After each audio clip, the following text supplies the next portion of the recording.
ચોરસ મીટર જમીન આમાં દબાણ મુક્ત થઈ છે.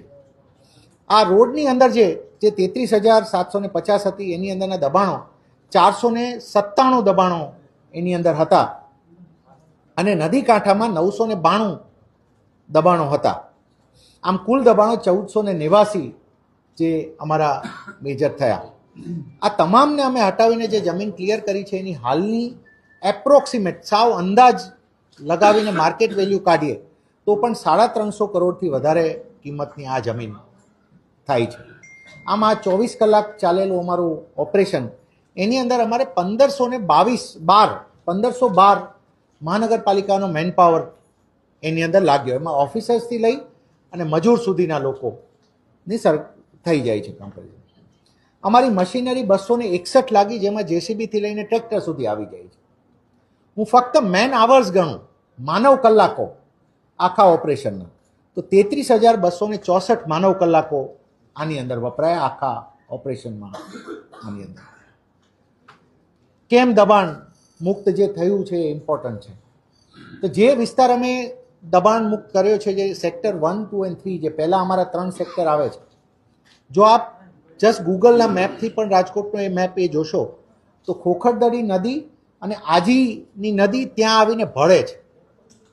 એટલે જ્યારે પણ વરસાદ આવે એટલે આજીનું પાણી સીધું એ દિશા તરફ આવે અને આજીનો પટ છે આખો. છેલ્લા ઘણા વર્ષોથી આપ જુઓ છો કે દર વર્ષે ત્યાં પૂર આવે અને રેસ્ક્યુ કરવાની સ્થિતિ થાય છે. હું ફક્ત 2024નો આપને આંકડું આપું તો 2024માં 1378થી વધારે લોકોને સ્થળાંતર કરવા પડ્યા હતા ત્યાંથી. 1378 લોકો અને 370 લોકો તો રેસ્ક્યુ કરવા પડ્યા હતા ત્યાંથી.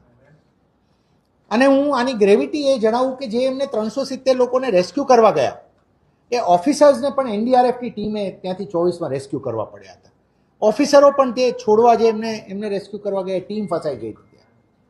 એટલે આ પાણીથી ભરાતો લોકોના જીવને જોખમ સમૂહ જે હતું એ વિસ્તાર અમારો ત્યાંથી દૂર થયો છે.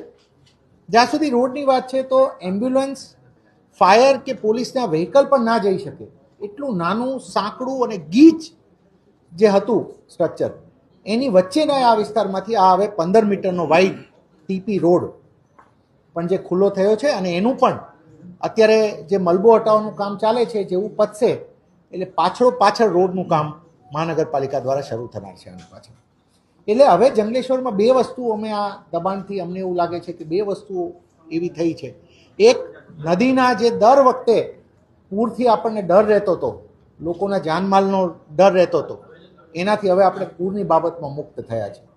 અને બીજું કે આ રોડ બનવાથી એમ્બ્યુલન્સીસ, ફાયર અને પોલીસના વ્હીકલ માટે પણ આ વિસ્તાર આખો ખુલ્લો થયો છે.